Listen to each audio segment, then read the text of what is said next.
So welcome everyone to the new Inclusive Economy Business to Business Roadshow. This is our 9th session of 10 across BC. My name is Lenny Goggins, and I am the Director of Social Economy and Other Cool Stuff for Inclusion Powell River. And one of the cool things that I get to do is be the project manager for the new Inclusive Economy. So today, we're going to dedicate most of the hour to local employers who we consider to be champions of inclusive employment. But because this is Powell River, I wanted to give you a little bit more information about the new inclusive economy. So before that, I want to acknowledge that we are on the traditional and treaty territory of the Common Nation. They gifted the name Kathet to this region, which means people working together in the common language, and that is very much what is needed right now for inclusive employment to thrive, is that we work together. So we're really grateful for that name. New Inclusive Economy emerged out of another project we hosted called Kathet Inclusive Manufacturing Project, and you'll hear a bit more about OneLight specifically. But we tested a model of inclusive employment at OneLight, and what we found was that it had profound impacts for the individuals that worked there, it had impacts for our organization, and it had impacts for the community. But what we realized was, well, okay, we can successfully do this here, but what about elsewhere? What's happening in our province around inclusive employment? And so we started to ask those questions, and that's how the new Inclusive Economy project emerged. We wanted to know, are there different approaches to inclusive employment that we hadn't considered? What are the practices in for-profit environments versus non-profit environments? And are there alternative economic approaches to inclusion that could make our society as a whole more inclusive? So we are in the midst of our research project right now, so we're still conducting focus groups and case studies. So today is really about what's happening locally, and then we will be able to share back with you, anyone who registered, the final research findings from this project. So it's we're still in the midst of it, and that wraps up in the spring of next year. And that's when we're going to host a much larger Powell River Kathet community event, where we'll share those final research findings. So yeah, without further ado, I want to pass it on to our moderator, Jessica Hum, who's also the communications lead for the new Inclusive Economy, who's come all the way from Victoria. And so yeah, welcome, Jessica. Thank you. Thanks, Lenny. Thanks for that introduction to where we are situated today. Jessica Hum, Indigu, Tamdakun, Indigenakaz, Jessica Hum. My name is Jessica Hum, and I've introduced myself in my two grandmother's languages, in Cantonese, Chinese, where I was gifted my Chinese name, and in Anishinaabe-Moan, in Ojibwe language, my other grandmother, through my blood relations. I'm originally from Ontario, the Anishinaabe territories, and I am now living in the Lekwungen-speaking People's Territories of Victoria, BC. And I'm really grateful and honored and thankful to the Klama Nation to steward this region of Kathet here. While we are having a business-to-business roadshow, we've been able to meet and be greeted by many of the host nations that we've been visiting with. And as Lenny had mentioned, I've been working with the New Inclusive Economy project team now for almost a year. My story and my motivation for doing this work is as a caregiver to family members, people living with the experiences of physical disabilities, as well as with mental health, barriers and challenges that we are working to overcome. Through my own business, Talking Circle Consultants, I have the pleasure of being a facilitator of stories. And those are stories that we are hearing today, the stories that are being told by, for, and with people with disabilities. And as Lenny mentioned, we'll be dedicating the majority of our time to engaging with those local and inclusive employers. So a question for those in the audience, how many of you are working with employers? Perhaps on a journey? Keep your hand up if you are on a journey of inclusive employment. Okay. How many of you are a solopreneur or a small business? Awesome, thank you. Thanks everyone for being here and for representing your organizations. We hope that this is a learning experience both ways. So we're giving these presentations, we're also sharing, and we want to hear your questions. We want this to be a really engaging dialogue wherever you are on that journey of employment.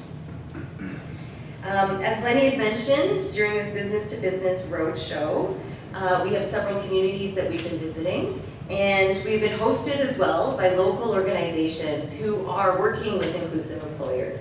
And so first, to welcome us, I'd like to mention that this project we are grateful for it to be funded by WorkBC and the Sector Labor Market Partnerships Grant and Program. I'd like to introduce the manager of the WorkBC Center here in Powell River, Brody D'Angio, has held this position and manages the staff at WorkBC here in Powell River, where he and his team match the job seekers with employers to bring capable staff into those organizations that are seeking job seekers. So please help me in welcoming Brody to say a few remarks. Thank you.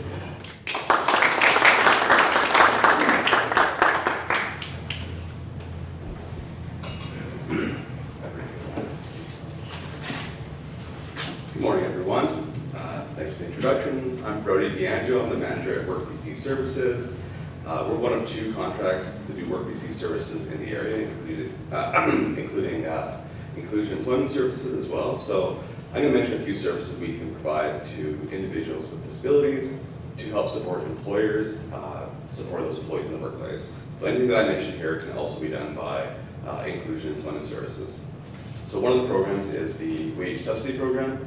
So wage subsidy is a service we provide where we can subsidize wages for new staff members for typically up to 6 months and typically up to $7,200. But for individuals with disabilities, that can be up to 6 months and $12,000.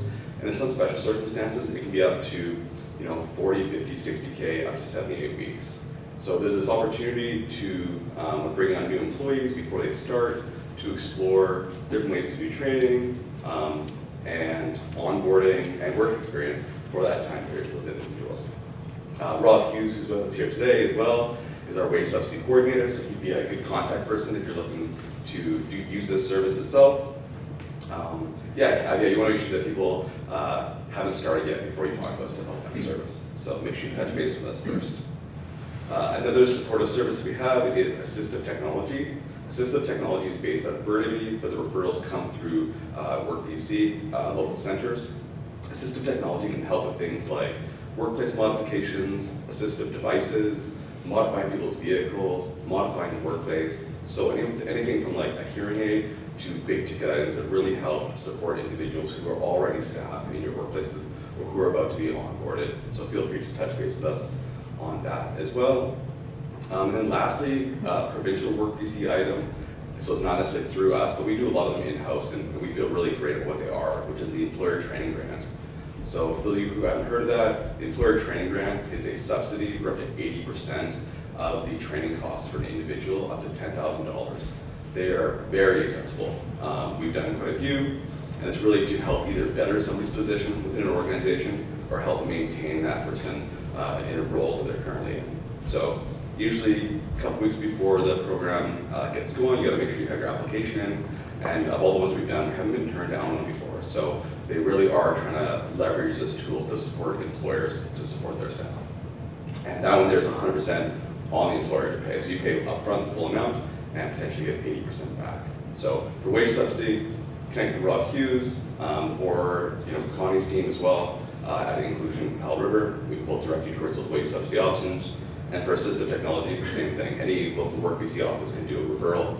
For the Employer Training Grant, online is your best bet. If you need support around that, feel free to touch base with myself. I've done a few of them. We can help support that process. Yeah, thank you so much.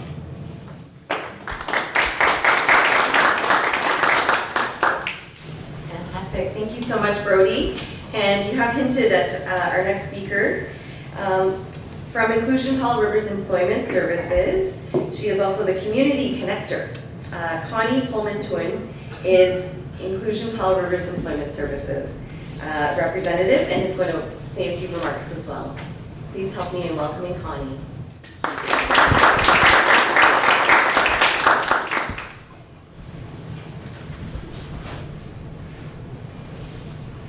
Hello everyone, as you can see I have no paper like Bertie, so I'm going to kind of wing this.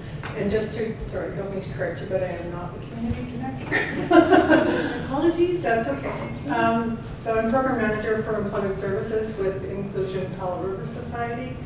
And I have been working with Employment Services since the inception, probably back in, can't tell you because that'll age me, long time ago. So I've seen that our services grow from sweeping jobs to construction to this beautiful grant application that one of my employees, Belinda, did from Employment Services to the Diversa project here. And so we've seen things grow immensely, you know, or I have at least anyway. So Employment Services, we're more a specialty service for people who have developmental disabilities or larger barriers to employment, or youth in transition who may have a disability. They can come and see us in their final transition year of high school.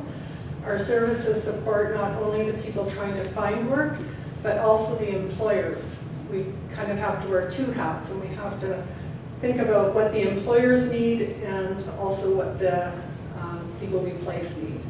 So we specialize in discovery process, which is really getting to know someone and customizing a position with an employer. We do job carving. We support employers with anything from job starts to job training to, oh, there's a hiccup in the job, you know, come back and help us.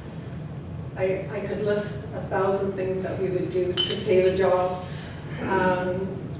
As far as developing jobs, I worked with Tony Papa in the corner a long time ago to break through a union barrier with the city of Powell River.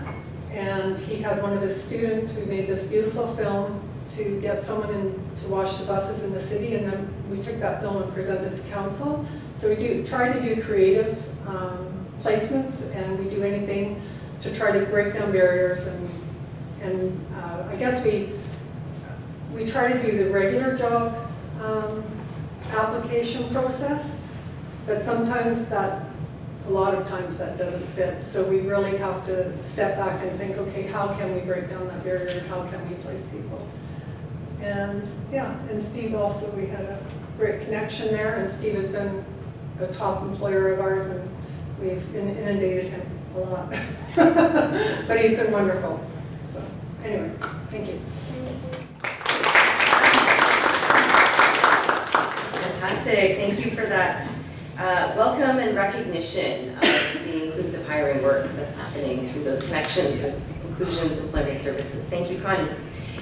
Now, to bring us back to center of what we are doing with this work and why we are doing this, the Business to Business Roadshow across British Columbia is one of 10 communities here selected and originated here in Powell River. The New Inclusive Economy is a research project taking place over several years, and it is asking these three key questions. What are the workplace practices and conditions that lead to meaningful employment for people with disabilities? How can these be mobilized in other contexts? And what are the alternative economic approaches to inclusion? So we're working with employers and employees to answer those research questions. And we have recently held last month a virtual gathering that brought together from across all of BC 20 inclusive employers and those aspiring to be inclusive employers on their journey in appreciative inquiry. And we called that a think tank. It was about thanking folks for being on this journey wherever they are at and exchanging those tips and tricks and discussions about what is working and what are the barriers and how can those be overcome through inclusive hiring. This was a facilitated discussion where, and you can see on your tables as well, it's a double-sided page that we encourage you to take photographs and get up close with about the think tank and appreciative inquiry. And that process of appreciative inquiry really was asked of our inclusive hiring efforts. And in small breakout groups, we were able to have those dialogues about what is working, what are some of the barriers, and how can those be overcome. That process of appreciative inquiry I will introduce next, because that's where we're at today. An appreciative inquiry is a facilitated discussion that centers a person with a lived experience, in this case employers of people with disabilities, whereby we have a dialogue and exchange.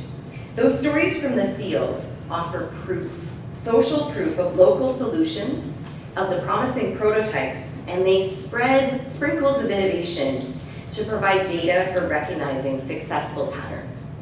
So that's what we're doing today in a process of appreciative inquiry.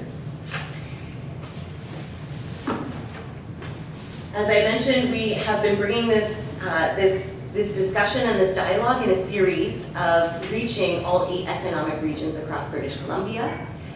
We have most recently been up to my hometown in Victoria, BC, and we have been starting in Surrey. We traveled across the east of the province to Cranbrook and up north to Terrace, Smithers, and Prince George. And not in that order, because you go on a roadshow, you go Prince George, Smithers, and then Terrace. And now we're here in Powell River. And later this week, we will complete the roadshow by visiting Fort St. John. And so we're really pleased to be able to have these dialogues. Every one of them is different. Every community has different, but they have threads of very important learnings that can be brought to each of the communities. And so we'll have that as part of our dialogue today, what we've been learning so far, and what we'd like to learn about from our special guests, from our speakers, as well as from you, from all of the employers and organizations in the room. First up in our speakers list, we have 2 speakers featured today, and I'd like to introduce next Steve Wadsworth, who is the owner of FreshCo Powell River. Steve has worked here in the grocery industry. He's worked in the grocery industry for over 30 years, and his career has taken him to many of the small communities across BC, including Smithers, where we have been. Steve has lived in Powell River for over 10 years, and previous to FreshCo, he managed the Safeway location. Recently in June of 2020, he took on FreshCo as the franchisee, and he currently has approximately 80 staff that work directly for him. Many of these include previous employees that worked for him at Safeway, and through this work, we're going to hear from Steve about his inclusive hiring journey. So please join me in welcoming Steve.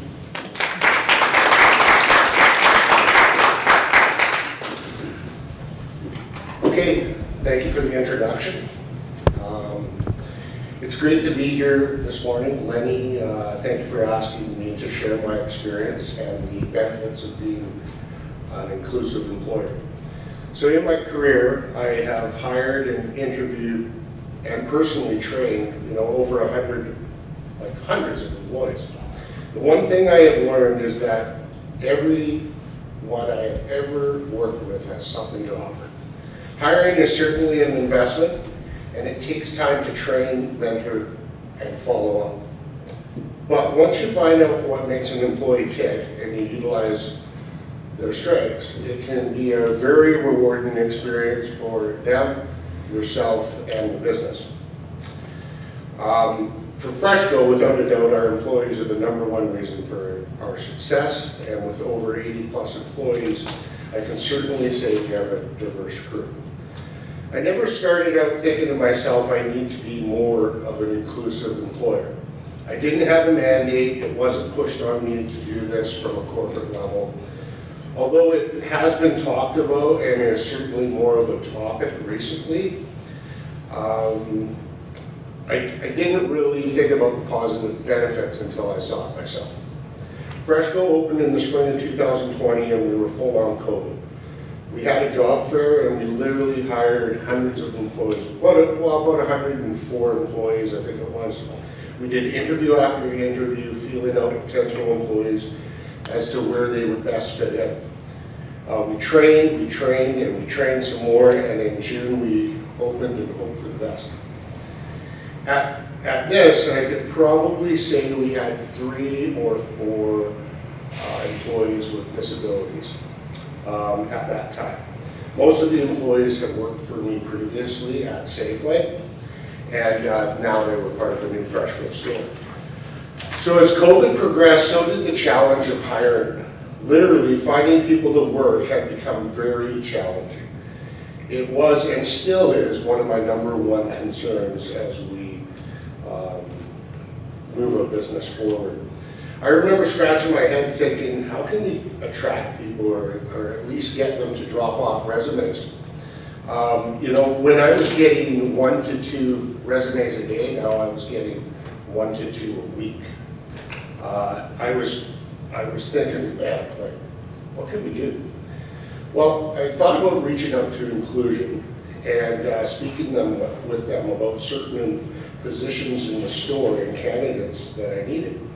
I felt there was potential of an untapped resource, specifically workers that wanted to work, but how maybe they couldn't connect with the employers successfully. I reached out to Inclusion, and through the support workers there, we identified some candidates that would be able to fit the role I was looking for. I have to say, the support workers at Inclusion made the hiring process very easy for me. Working with folks like Leslie, Chantel, Connie, Stacy, and others, we identified employees that would be a good fit and ruled out others that maybe wouldn't be a good fit. They asked questions to get knowledge of the job duties, and they matched them to specific candidates. They were always there as a resource for me when needed. They constantly followed up and checked in with the appropriate management in the store. They offered additional support if it was needed, and they also worked with me to coach employees and identify specific concerns that needed to be addressed. This relationship was really key to finding and hiring some really fantastic people that are thriving with us today. I'll give you a quick example of 3. Mark works 3 to 4 days a week in the store as a grocery clerk. I came to meet Mark through a recommendation of a support worker, as I mentioned above. The interview was a little challenging as Mark basically whispered his way through him, as it was very hard to hear him speak. He might be soft-spoken, but his hearing is excellent. We maneuvered our way through the interview, asking pretty much standard questions I would ask of anyone applying for an entry-level grocery position. After I would ask anyone, I have an employee at the store who was perfect with training new employees, and I teamed him up with Mark.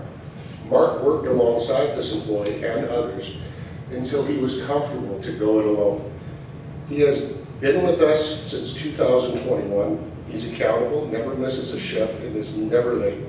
He always checks in before his shift starts and always says goodbye when his shift is done. Mark has come a long way, and he has become very comfortable at the store. Employees love working with him, and everyone always makes him feel included. To us, Mark has no disability. He is one of us and a valued member of our team. He is always smiling and eager to please. And you can't miss Mark, because he's the tallest person in the store. Alex started with us in 2022 in our produce department. He was identified as a really good potential employee from a support worker, Chantel. After the interview, I hired him immediately, thinking he'd be a great fit. He worked 3 to 4 days a week, and I trained him mostly myself. He was very capable and took direction well. After a few months, we had a cashier shortage, and I remember thinking to myself, I wonder if Alex would feel comfortable on a till to help out when needed. I felt with his skill set, he could handle it. After training and spending some time on the till, it was clear that he could do the job. He rarely made mistakes and was very reliable, and he was great with customers. He really fit in. He started working more and more shifts on the till, and we transferred him over to the cashier so he could pick up more hours. He started working close to 30 hours a week. After some time, he started to become withdrawn and not his typical self. I asked him if things were good, but he would never really open up, just saying things were fine. I asked if he still enjoyed being on the till, and he would say yes. After some time, Alex told me he'd be leaving us. His family was planning on moving. We were sad to see him go, but to be honest, there was more to the story. Alex had made an impact on the employees in the store. One of our cashiers, Paul, got to know Alex and his grandma. It seemed Alex had gotten depressed after leaving FreshCo, and he was in the basement a lot playing video games. He's just not himself. It came out through conversation that Alex wasn't actually moving. He just didn't like the cashier position, and he didn't like that interaction continuously with the customers. I couldn't believe that happened. I felt terrible for allowing this to get by me. I really felt like I let him know. I asked Paula if she could reach out to Alex's grandma and have him come in and see me, which she did. I told him that we all missed him and that it sounded like he wasn't moving after all. When I asked him if he wanted to return to the produce department, his eyes lit up. He had a huge smile. He agreed that cashiering was not for him, but would love to work in the produce department again. He has been there to this day and never misses a shift. He's always on time, always ready to go. We have gotten to a point that I gave him multiple things to do, and he gets it done to the highest of standards. He loves praise and feedback, and we love him just where he is. And I've heard many comments from other employees that he's turning into one of our best produce clerks. It's impressive to see, and I think he feels that he is part of the family. It's likely that Alex will be with us for some time. And then there's Derek. Before FreshCo, I managed this store as a Safeway corporately. I remember one specific employee I hired and worked with Connie to hire through Employment Services at that time. His name was Derek Wilson. I hired him in 2018.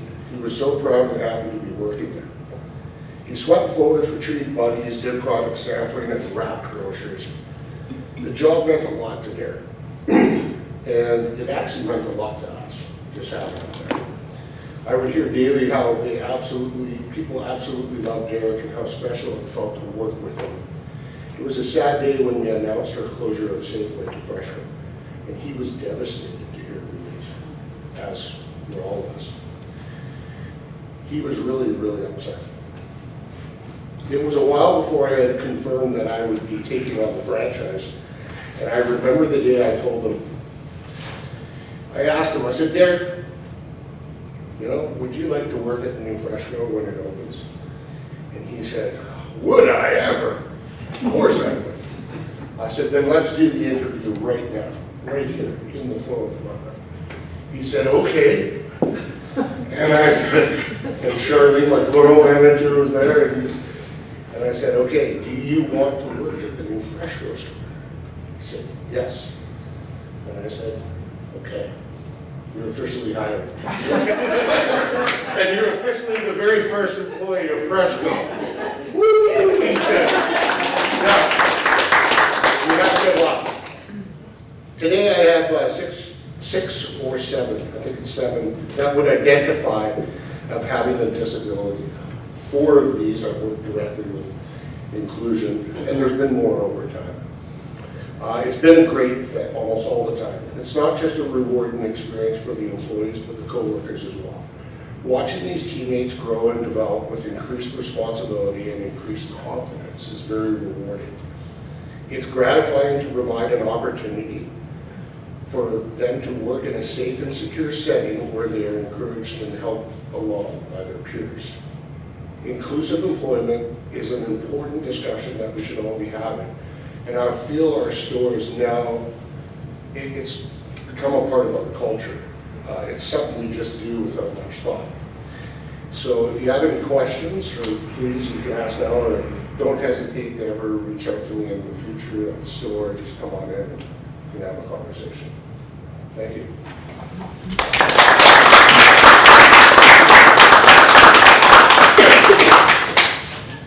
Thank you. We do have a couple minutes for questions, and I have one. Steve, you had mentioned the confidence building of taking on a new task when you're learning. And so I'm wondering if you can speak to some of the communication practices that you have implemented in your hiring practices across the board and how that communication goes. Yeah. Sure. Yeah, I mean, everyone can process things and take things at their own level. For us, we start with smaller tasks, doing specific instructions, basically let them know, hey, here's what I'd like you to do. Here's how long it should take you. I will show them maybe 5 minutes, maybe it's basic. So we start out with that. I would show them, hey, this is what it needs to look like when you're done. How are you do this? It should take you 5 or 10 minutes. I'll come back. We'll have a look at it. Don't be offended if I, coach you or ask you to change things. I just really want you to do it right. And then I'll let them go on their own and do it. And I'll go back to them. I'll follow up with them and tell them, hey, that was awesome, or let's help with this. Have you thought of doing it this way? just reinforcing the positive feedback. Yeah. All the time. Great, thank you. Yeah. Thank you, and that's also, the reason I'm asking is that's one of the pieces that we've been hearing about on the roadshow, is constant communication and improvement of those communication practices.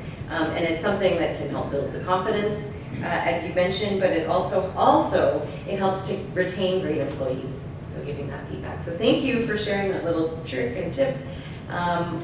It came out in your presentation as well, just being able to meet an employee where they're at in the floral department and have that conversation, have that interview right away. Great. Awesome. Thank you, Steve, for that great presentation. And the key takeaways here that we're also hearing about are about being resilient and ready for change. You've had a lot of change from Safeway to FreshCo, and as well change during the pandemic. Our next speaker is also speaking, I hope I'm not giving away the essence, but about resiliency and change and diversity as well. I'd like to introduce Rhea Audit, the team leader for OneLight. And before Rhea comes up on the stage, we have a story from an employee of OneLight. And I'll introduce that employee, and the employee will speak to their own video first. And then we'll have Rhea come and give a chat. So I'll introduce have the employee introduce what OneLight is about, and then we'll have Rhea come up. Yeah. Here we go.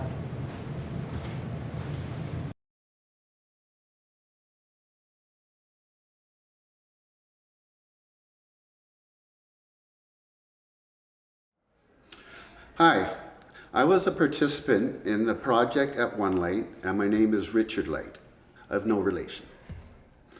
I have been receiving disability since 2002 after being diagnosed with a mental illness. Since then, I learned as much as I could about my illness and speak openly about it. I employed myself to work for peace and did odd jobs for people when I was able. When I heard about this project from my neighbor, I was hopeful it could be just what I needed. A little extra money, flexible hours, a variety of different things to do, and it would add structure to my day, which was desperately needed.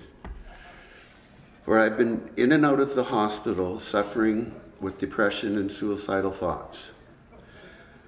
When I applied at OneLight, I was greeted warmly and heard this amazing vision of inclusive employment. I was 100% on board. All I needed now was to be accepted. Thankfully I was. One employee asked me if I thought my last name had anything to do with it. I was hired later on in the project, so I did not get to attend the team building workshops. But it was obvious to me the workplace was different than anything I have ever experienced. Instantly, I felt welcomed and supported. I also liked the way people with different abilities were working together as a team. My first shifts were evenings. This was good because it gave me the day to collect myself. The staff were excellent at showing me the process of making a OneLight and encouraged me to try different ways that might work better for me. I had the opportunity to learn different stages of production. OneLight was open to any input I might have. Awesome, this was great. I was feeling better than I have in years. Then depression struck. I felt unable to go to work. In the past, often the shame, guilt, and embarrassment I would feel would prevent me from calling in sick, losing many jobs. Hoping this was going to be a job where there would be compassion for my mental illness, I gathered all the strength I could find and then made the call I have always dreaded, tearful, and scared. OneLight assured me it was okay. The next day, I was back to work. OneLight helped me out of my dark hole and back into the light. I have fallen back into that hole of hopelessness, but each time OneLight has been compassionate, empathetic, and supportive. I have made new friends, rekindled past friendships, gained confidence, and was even able to have savings in my bank account. OneLight has put hope back into my life. My name again, Richard Light, of relation, because they have become family. Peace and love. I'd like to introduce Rhea. Rhea brings to this project, OneLight, her business acumen from her experience as a manager and owner previously for over 20 years in the hospitality and food service industry. She has a passion for inclusion and equity and belonging in the workplace, and she's applying her experience to assist others in their employment continuum. Rhea also loves the many lakes and rivers and beaches of this beautiful place, and she moved to the Kapit region in 2021 with her partner and her daughter. And this family approach to OneLight is really apparent as well in how Rhea conducts herself. So please help me in welcoming Rhea to say a few remarks. Thank you.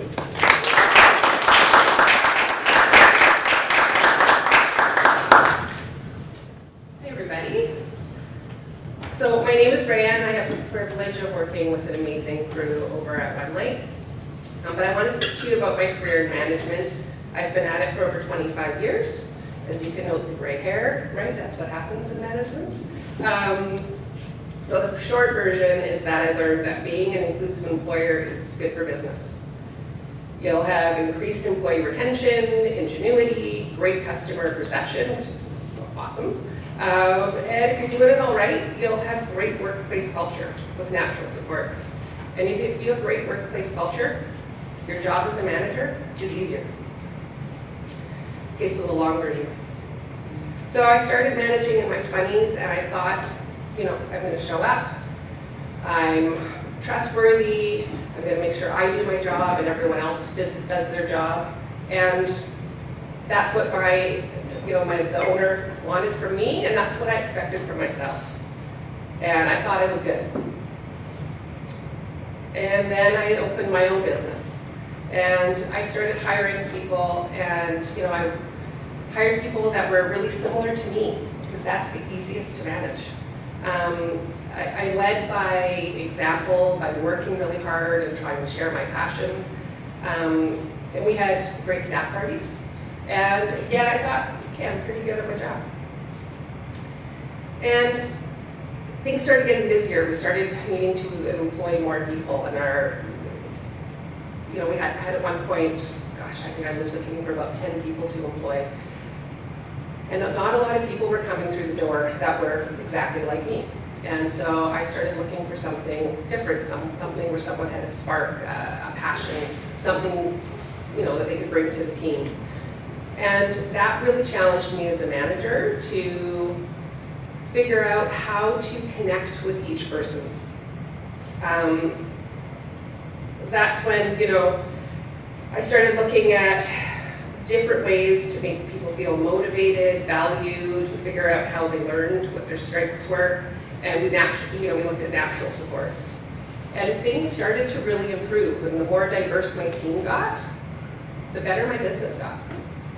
And then the really big learning piece happened for me when I was looking for a dishwasher. And my husband, who was the chef at our restaurant, he had worked with a gentleman before named Fred. And Fred was a kick-ass dishwasher.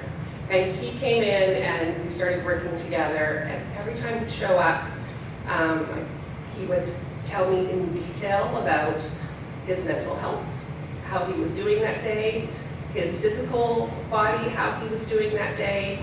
And this didn't take 2 minutes. It took about 10 or 15. And I went, okay, how do I make this work?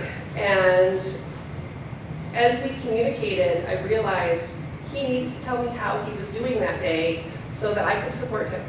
So we came up with a number system. He would come into work and he would say, Rhea, I'm an 8 today. And I'd say, oh, I'm 7. Okay, we're good. And we would go about our day. And there was days that he would come in and say, Rhea, I'm a 4.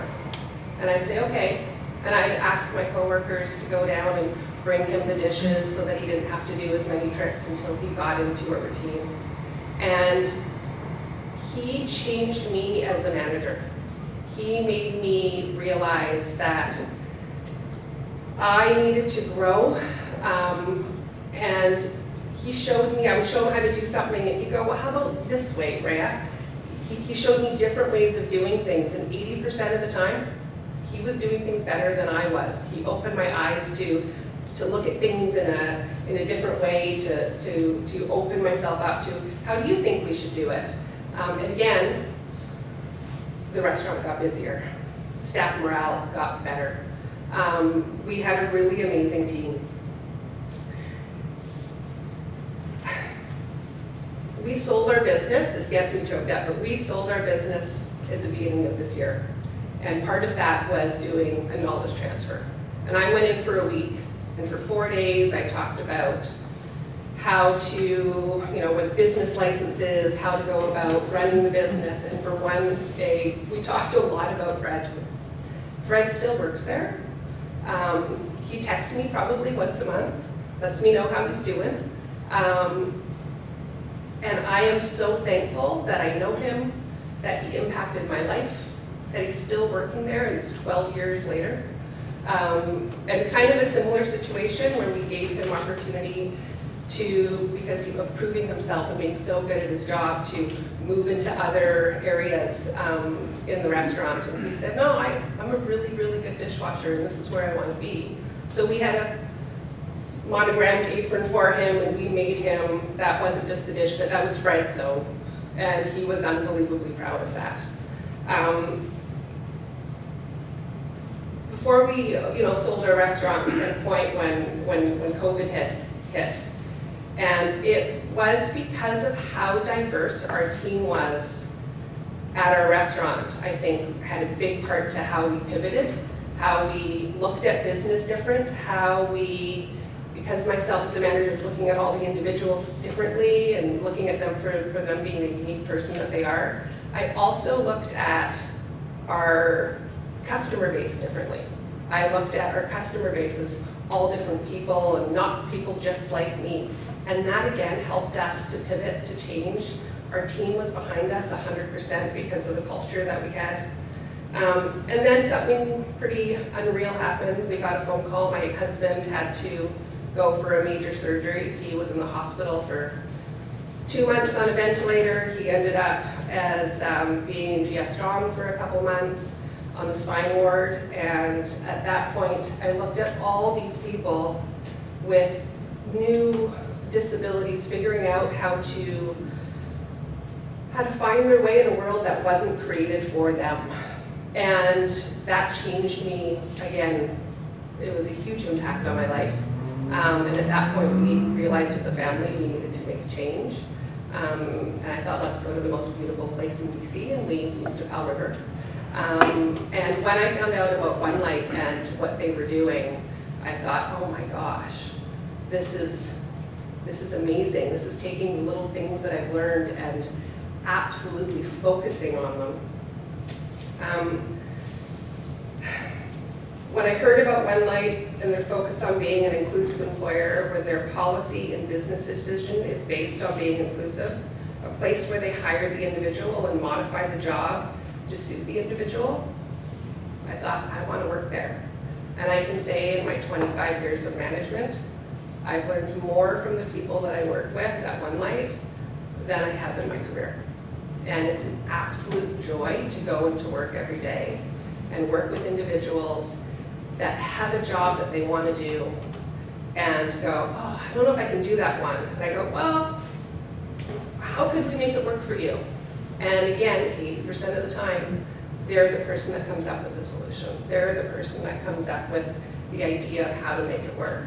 And just being able to have the absolute honor of watching that, to watching people succeed, has been a true, true joy. Thank you.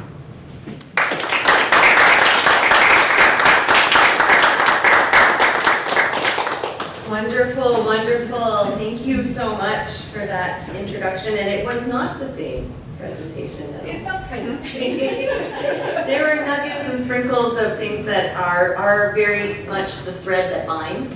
And I'm taking away as well, Rhea, that you had said something that really touched me. To hire people who are exactly like me is to hire it's a hiring practice that is easiest, but it's not going to lead to the best. Doing something the best is harder, but it can result in more diversity in your workplace, more resiliency and ability in both these stories we've heard about massive changes and how to roll with those changes and be more resilient. So those are some of the takeaways that I'm bringing with me as well, and they are threads of what we've been hearing about on our roadshow.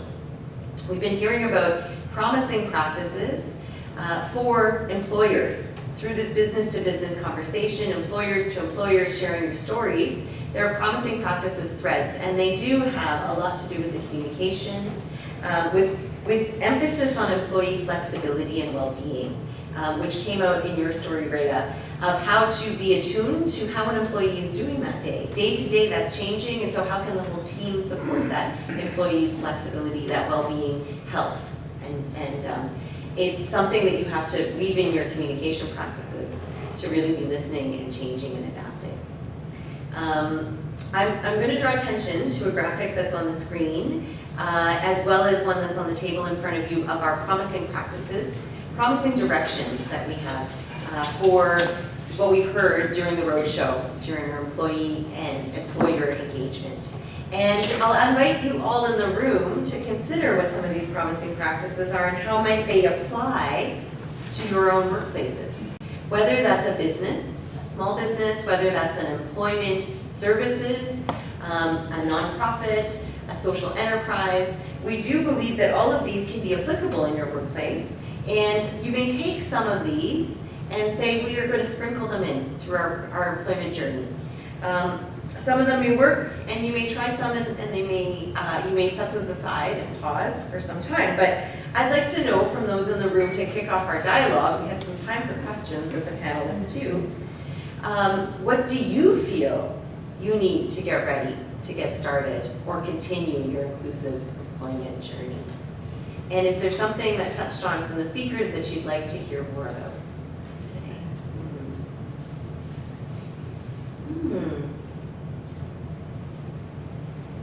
I see a question over here. And just if you could project your voice, then I'll repeat it. I think I can. Can you hear me? So maybe it's not precisely a question, but an observation. Really appreciating both sharing. And it seems like we both had relate personally to those employees, or really take that step to really connect from a human perspective, not just from expectation or profit or results in your job. So really appreciating that approach of being personal and human before being owner, manager, or leader. And in my mind, I was wondering, like, well, is that something that can be taught? Is that something that maybe is personal character? But when I heard Rhea saying, like, I learned a lot, I think that there is also something that can be teachable, or so I'm not sure how this could invite some dialogue right now, but that's what I have.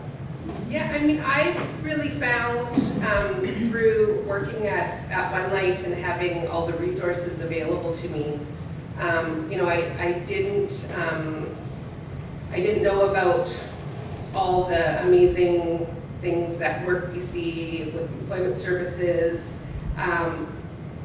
but all that information is there, and I think I could have got there a lot faster if I actually had spent the time instead of learning how, as I go through working with people, if I actually read the data, worked with people in the industry, I think I would have actually got there a lot faster. And that's definitely now that where I'm sitting where I am.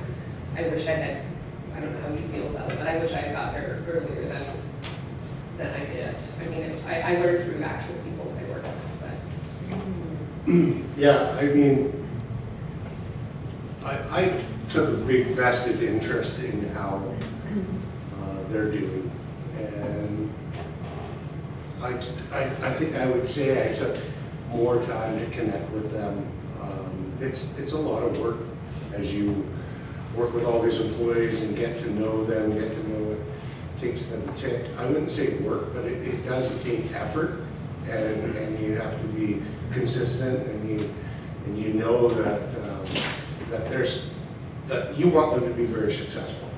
And I didn't want to go into any of these relationships and not put the effort in and just say, okay, it's just a body.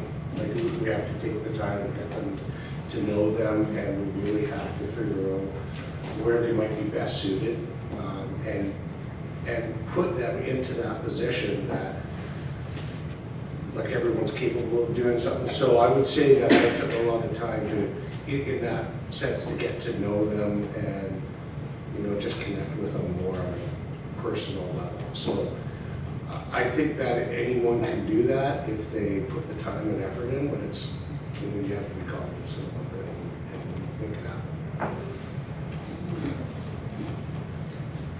Thank you. Those are fantastic answers to a question about compassion, right? And seeing each other human being to human being. It's something that we talk about on this roadshow and the new Inclusive Economy.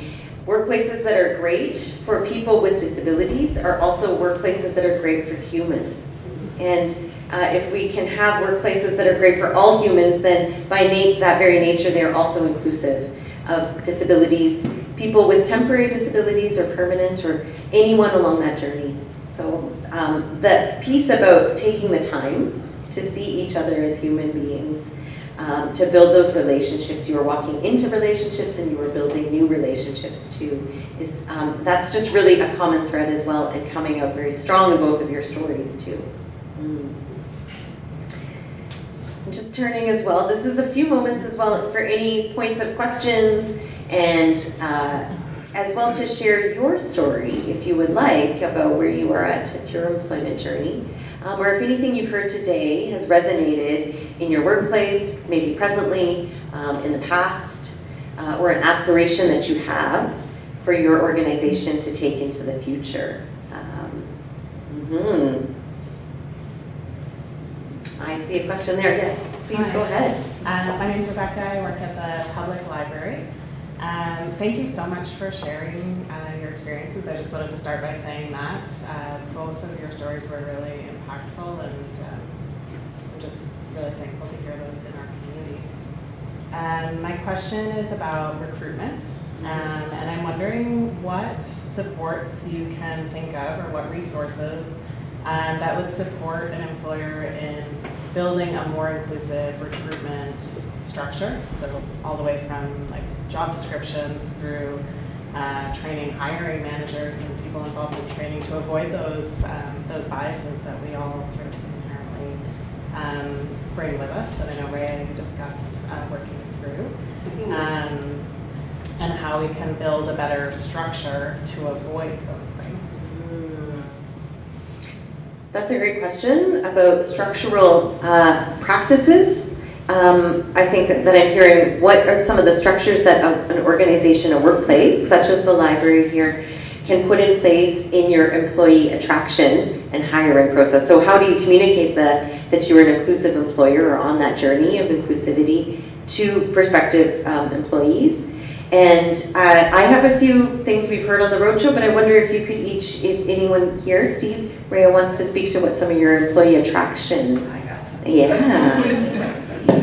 So I think when I was at the restaurant, I thought I was doing a great job, because I would do things like, I would, instead of just looking at the interview process, I would put a lot of weight into what the resume looked like, how long they had worked for places in the past, who had they worked for. And just because the interview wasn't smooth didn't mean that there wasn't someone who was going to be really good at their job, and sometimes that resume kind of spoke for itself. Also, I looked for just simply passion, someone who wanted to work with me. And when someone really showed that they wanted to work with me, that they were specific on, we want to work at the Alibi Room, I thought, let's give it a try. And so there was a little bit more of when people came to me and they said, oh, and they had a disability, and they let me know right away. I would, hey, what type of accommodations would you need to make this work? And you just do some active listening and we would give it a try. It didn't always work, and that's okay. I think that was, it doesn't always work. Someone that's completely conventional doesn't always work. So I think that getting over that is really important. I had an individual who came who was, applied for a serving job, legally blind, amazing resume, really wanted to work there, showed up, did an amazing job the first day. At the end of the first day, he said, you have 50 beers on tap and they're constantly changing. I can't keep up with that. I can't memorize as that's changing. It's too much for me. And I said, well, how do we make it work? And he said, I don't know. I don't think this is for me. And I think that was also kind of a learning process of so I phoned someone who I knew was a great employer where he was going to make a lot of money. And I said, I love you. Here's someone who's wonderful. You should give him a try. And he did, and he got that job and he liked it better. So I think just not letting yourself get attached to not everyone's, it's okay for it not to happen and it's okay for all that kind of stuff was big. OneLight was very different, where they approached things where they were doing posters instead of, because a lot of people, conventional ways, they just looked at it as, whoa, it was, it's too much. So it was posters, word of mouth, going to employment services. It was a different way of kind of doing things, talking to people in the community. And I think that was a huge, change of how to get people in. Yeah, I couldn't agree more. When it comes to finding potential candidates, inclusion, the folks, the support workers, huge. I know what I'm looking for, and they have an idea, but they need to know so they can make the match. And if you give them specifically, here's what I'm looking for, they need to be available during this time. Here's what I see them doing as far as if it's cashiering, they're going to be working with cash, money, interacting with customers, can they make eye contact? Just there's a lot to it. Whereas in the grocery side of it might not be as intense. So they would work with me to make that match, and they would say, hey, we feel like we have someone that would really do well. Okay, great. When can we meet them? And they would come, bring that person in. They would sit there in the interview process as just kind of watching them and observing, but there to help answer questions. And really, it was the potential employee that was doing it themselves, but the support worker would be there as help, just to kind of guide that person when they need it. It was actually very good. So if you're looking for resources that way, I can't thank these folks enough. So. Thank you. Thank you. Yes, and that's what this is about, is making those connections. That's why we're doing this in community, in person. And so with that, Steve and Rhea have mentioned quite a few supports as well. I hope that answers your question a little bit. Do come up and speak with some of the employment services in the room today or afterwards if you haven't already been on that journey as well. And we'd love for you to keep in touch and hear about how this work is going and progressing, because we're learning all the time. So 3 ways that you can keep in touch through the new Inclusive Economy Roadshow. We invite you to visit the website where we are publishing those data, the research findings. We also, if you are an employer, small business especially, we are speaking with folks in the research process. So please speak with Lenny and Cindy here if you would like to participate in the research. And we certainly want that to happen here on the ground where this project started in Inclusion, Powell River. And thirdly, stay in touch through our newsletter, and we will be sending out information such as the think tank graphic and results of this roadshow as well. It's been a big, with gratitude, a full heart that I have to hear the stories today from Steve and from Rhea. and to also be in conversation and dialogue with you all. I thank you so much for spending your morning with breakfast with us, and I wish that you may have a great rest of your day. Thanks so much.